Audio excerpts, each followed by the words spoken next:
Hold on. Right, okay, buddy. I think we're recording there now. Let's do it. Let's do it. So how are things, man? Long time no see.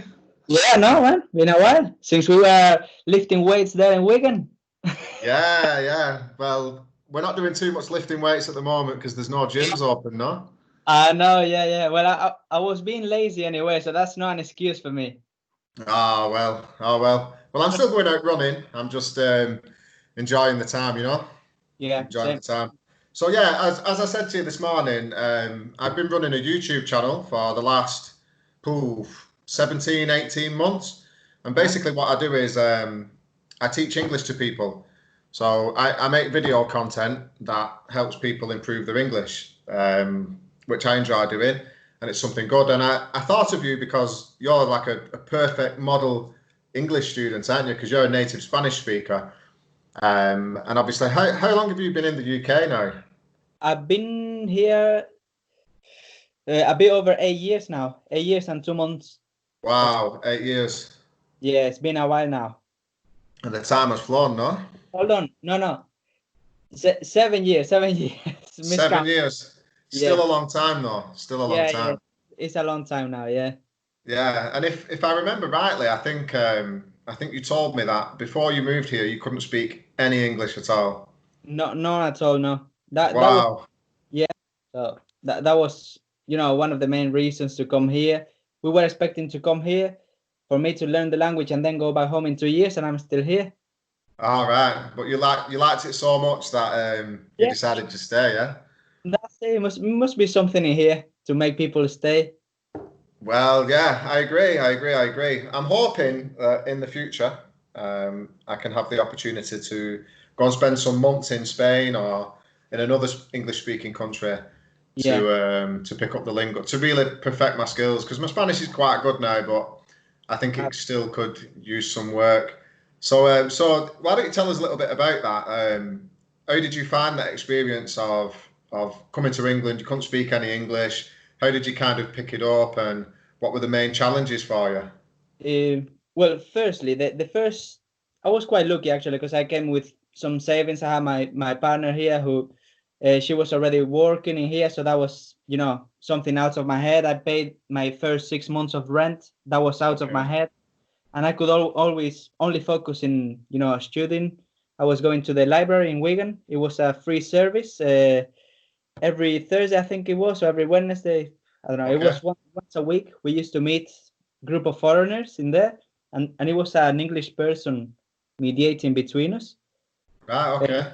Just to have some conversation, get some, get confidence, get fluent. Not fluent, but at least like have it in like basic knowledge of basic conversations, that on the daily basis. Yeah, because studying a language and learning words yourself is one thing, but trying to converse with native speakers is another thing. How did you find the accent in Wigan? Because Wigan is the accent is quite thick. I mean, my accent isn't that thick. I speak quite clearly, but some of the people here, it's almost like another language. I mean, how did you find that? Definitely, when you go to the pub and you speak with this like middle-aged people, like elder people, you know what I mean? Yeah. I have to focus, and I still have to focus 200%. Yeah, because one of the greetings they use here in Wigan is, instead of saying "you all right," they'll say "you all right, lad, all right, pal." Yeah. Yeah, it is. It's a really thick accent. Yeah, and especially like you said, the older people, because they almost speak like ancient English. They'll use things like "thee" and "that." That what for you what, and it's really mind blowing. When I listen to people like that, even I have to concentrate. Yeah. When I have to concentrate. Yeah, it's one accent that is challenging, for people who are like foreigners to understand. But like, as I moved to Wigan, I learned English listening to those people, so I kind of had that advantage. And they told me, if you understand these people, you can understand everyone. Yeah, if you can understand a Wigan accent, you can understand anybody. That's it. Anybody. And, Yeah. and another thing that takes people by surprise as well is the fact that you can get in a car and drive for 10 minutes and the accent is completely different. Yeah, like Liverpool is only around the corner from Wigan, half an Yeah, hour yeah. drive, and it's completely different. You Yeah, wouldn't, innit? it's a hard accent to understand, the Scots accent. I Yeah. mean, I know it well because I know a lot of people from Liverpool and stuff. I actually made a video about some Scouse slang the other week, so yeah, that was quite good. So how long do you think it took you to get to like a fully conversational level where you was confident going out? Well, the first 3 months I wasn't working at all. I was just studying, learning the language, getting confidence. Okay. A challenge even to order a McDonald's or anything in the pub. So I didn't work then because I didn't want to, like make for other people to make an effort to have a conversation to me, to give me instructions with work or anything. Yeah. So what I did was 3 months just learning the language, going to the library, watching Coronation Street with subtitles on, or any, TV show. And then after that, I started working after 3 months in a pub. Okay. And that was like the main, when you start learning everyday new things, new vocabulary, you get more fluent at it. Yeah, because I suppose if you're working in a pub, was you on the bar pulling the pints? Well, I wasn't chefing, so Oh, you were chefing. I was chefing, but all my colleagues, they were all British, and from Wigan.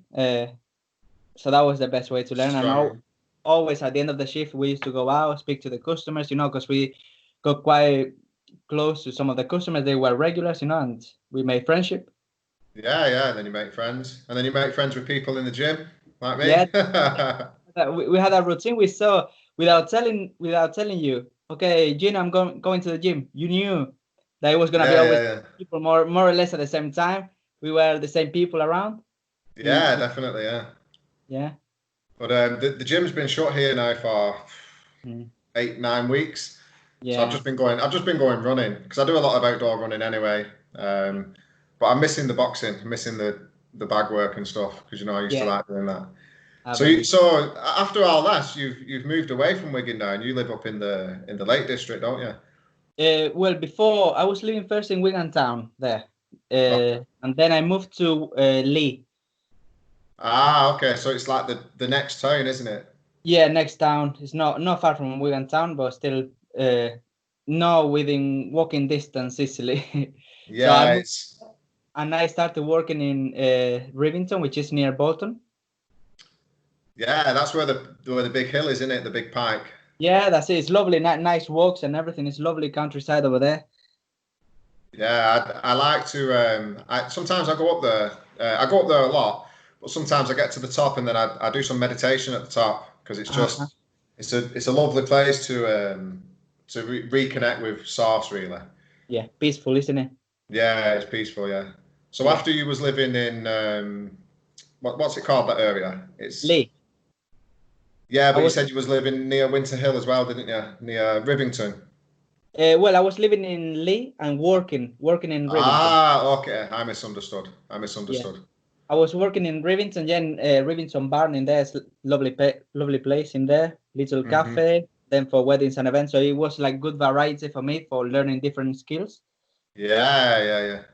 And then I decided to open my own restaurant, having all that knowledge. I had finished already my apprenticeship, my level 3 apprenticeship. I had previously done my level 2 as well. So I was Wow. always studying and working at the same time in here. Congratulations. Yeah, Congratulations. You've absolutely smashed it. well, I Came, had. came, came to England not being able to speak any English at all, picked up the lingo, and I think now you've got a better English than me. Yeah. That's not hard to do, innit? No, it's not No, that hard. no, it's always a way to improve. Like I am aware that being a foreigner, I will never get perfect at speaking English, Yeah. but uh, I have enough confidence to speak to other people. I understand them; they understand me. So that's the main reason, and I keep improving every day, I think. Yeah, I think you're absolutely right. the main thing when you're learning another language is the most important is that they understand you and you understand them. That doesn't matter. I make mistakes every day in Spanish, all the time, but people understand me, and that's all that matters. That's the main thing. Yeah, if you don't know one word, you find a way to describe it or the situation or something, and you get into the point that to make him understand you, don't you? Yeah. So let's use an example. So if I didn't know the word for telephone, which is a really simple word, but let's say I didn't know it, I could say something like, oh, I can't remember the word, but what's that thing that you have in the pocket and you can speak with other people to? And somebody would say, oh, it's the telephone. Yeah. And that's... Yeah. And then next time you probably will remember because it's something that you forgot and you make an effort to remember. Yeah. Isn't it? Yeah. What do you think? What do you think were the biggest? Because obviously I'm a Spanish student, so I know, in my opinion, what the biggest challenges for an English learner, for an English speaker learning Spanish is. Yeah. But what do you think are the biggest challenges for a non-native English speaker that are learning English? Phrasal verbs would be one. Yeah, but the verbs is one thing that, like I say, even if I make mistakes saying a verb, like I say it wrong, but you can understand me. If I say like in the wrong tense, if I speak in present and I'm talking actually in the context, I'm talking about the past, but I say the verb in present, you would still understand me, wouldn't you? Yes. So for me, the most challenging thing for making people to understand me, and still is because it's not a phonetic language. So the thing, like every word writes different than that it speaks. That I mean, and the spells as well, the spelling as well of the words, that they might sound similar to me. Very little details, it makes a completely different word. Yeah. So for us in Spanish, it's easy because everything reads as it writes. There is no other way. It does. There are things that are a lot easier in English, and there are things that are a lot easier in Spanish. Yeah.